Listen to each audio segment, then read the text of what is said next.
여러분을 19세기 영국 시골 마을의 화려한 무도회장으로 초대합니다. 오늘 우리가 이야기할 건 그동안 우리가 놓치고 있었던 사랑의 본질과 껍데기를 벗어던진 진심의 온도에 관한 이야기 오만과 편견입니다. 먼저 주인공 엘리자베스가 살고 있는 베넷 가문을 한번 그려볼게요. 영국 하트퍼드셔의 롱본.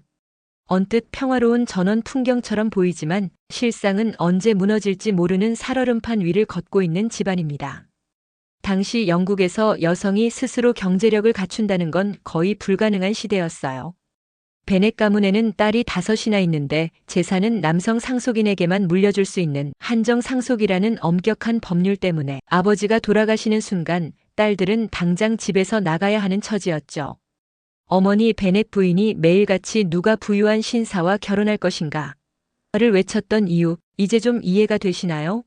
단순한 욕심이 아니라 내일 당장 생존을 걱정해야 했던 시대 여성들의 절박한 생존 전략이었던 거예요. 우리 주인공 엘리자베스는 이런 가난이라는 굴레 속에서도 자신의 존엄성을 지키며 당당하게 살아가려는 정말 매력적인 인물입니다. 결혼이 곧 생존이었던 시대에 엘리자베스는 이렇게 선언해요. 나는 사랑 없는 결혼은 절대 하지 않겠어. 예리한 관찰력으로 타인의 허례허식을 꿰뚫어보고 재치 있는 농담으로 무거운 분위기를 환기시키는 그녀. 가장 뛰어난 점은 바로 성장하는 지성입니다. 하지만 그녀의 가장 큰 단점은 너무 빨리 결론을 내리는 성급함입니다. 한번 이런 사람이다라고 규정하면 그 프레임을 좀처럼 바꾸려 하지 않죠. 자신은 편견 없는 사람이라 믿었지만 사실 누구보다 강한 편견의 안경을 쓰고 있었던 거예요. 그리고 이 성급함이 피츠윌리엄 다시와의 사랑을 하마터면 영영 놓치게 할 뻔한 치명적인 실수로 이어집니다. 소설의 본격적인 이야기는 하트퍼드셔에 새로 이사온 부유한 신사 빅리가 주최한 무도회에서 시작됩니다. 모두가 빅리의 친구 피츠윌리엄 다시의 엄청난 재력과 고귀한 지위에 열광하는데요. 빅리가 다시에게 엘리자베스와 춤을 추도록 권유합니다. 그런데 다시는 거만하고 무심한 표정으로 엘리자베스를 훑어보고는 이렇게 말해요. 춤을 추라고? 말도 안 되는 소리. 그녀는 그저 그렇군. 당신이 시간을 낭비하는 꼴은 보고 싶지 않으니 다른 여자나 찾아봐. 이 말을 뒤에서 우연히 듣게 된 엘리자베스. 큰 모욕감을 느끼고 다시는 상종하고 싶지 않은 인물로 낙인 찍어버립니다. 이것이 두 사람 악연의 시작이었죠. 그런데 시간이 지나 무도회 분위기가 무르익었을 때 다시는 엘리자베스가 다른 사람들과 대화하고 춤추는 모습을 계속 지켜보고 있었습니다. 결국 윌리엄 루카스 경의 권유로 두 사람은 어쩔 수 없이 함께 춤을 추게 됩니다. 춤을 추는 동안 두 사람 사이에는 묘하고 긴장감 넘치는 대화가 오가고 엘리자베스는 특유의 재치로 침묵을 깨며 다시를 도발합니다. 이제 우리가 무슨 말을 해야 할지 결정해야 해요. 당신은 묵묵히 있으면서 스스로를 칭찬하고 있나요? 아니면 내가 먼저 말을 걸어주길 기다리는 건가요? 또 이런 말도 던지죠. 나는 지금 당신의 단점을 찾으려고 아주 애쓰고 있거든요. 성격의 단점이 하나도 없으신가요?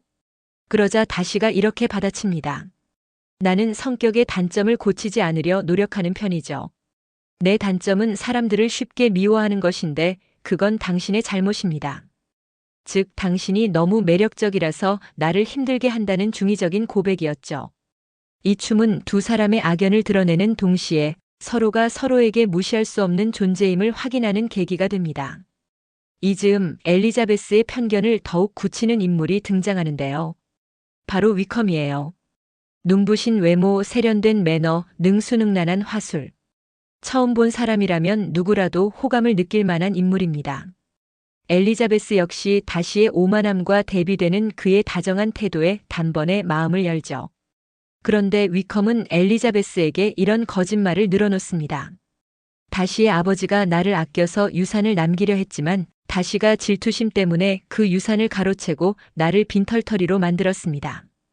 이 말을 그대로 믿은 엘리자베스는 다시를 돈밖에 모르는 최악의 인간으로 확신하게 됩니다. 바로 이것이 그녀의 편견을 단단하게 굳히는 결정적인 순간이었어요. 사실 위컴의 실체는 도박과 빚에 찌든 무책임한 방랑자였습니다. 결국 그는 베넷 가문의 철없는 막내 리디아를 꾀어 결혼도 하지 않은 채 야반도주하죠. 당시 사회에서 이는 가문 전체의 파멸을 의미했습니다. 이야기 중반 다시가 고모인 캐서린 드 버그 부인의 저택에 머물 때 근처에 사는 친구인 샬롯을 방문한 엘리자베스는 우연히 다시를 마주치게 되고, 그러자 다시는 의도적으로 엘리자베스를 자주 마주칩니다. 그녀가 매일 산책하는 길을 미리 알고 찾아가는 다시. 그러나 자신의 감정을 들킬까봐 몹시 조심스러워하죠. 독자 입장에서는 좋아하면서 왜 말을 못해? 라고 외치고 싶은 답답하고도 설레는 장면이에요. 다시는 결국 첫 번째 청혼을 하지만 엘리자베스에게 거절당합니다. 이후 그는 편지를 통해 위컴의 진실을 조목조목 밝히죠.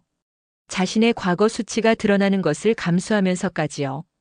그 편지를 읽은 엘리자베스는 비로소 자신의 편견을 직면하며 이렇게 읊조립니다. 도대체 내가 나 자신을 얼마나 몰랐던가.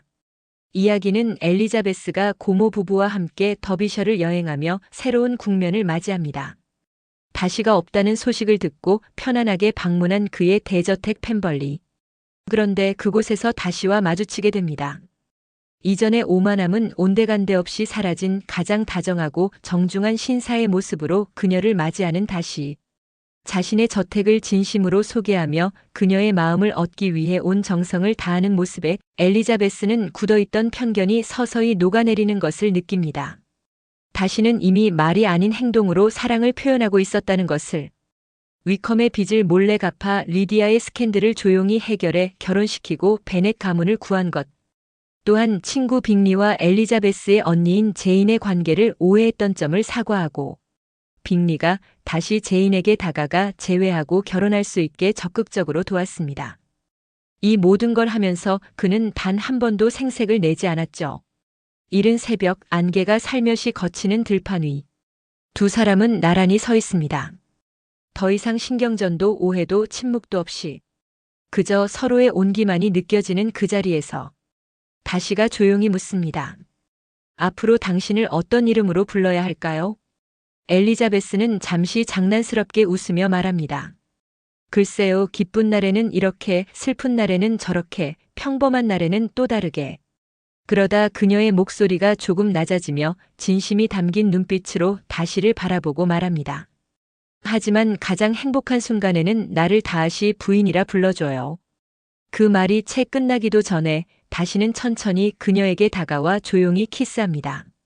그리고 나지막하게 속삭입니다. 다시 부인. 또 한 번의 키스.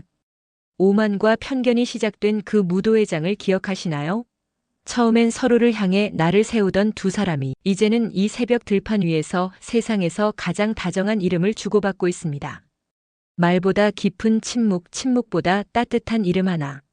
다시 부인. 두 사람의 긴 여정이 이 한마디 안에 조용히 녹아들었습니다.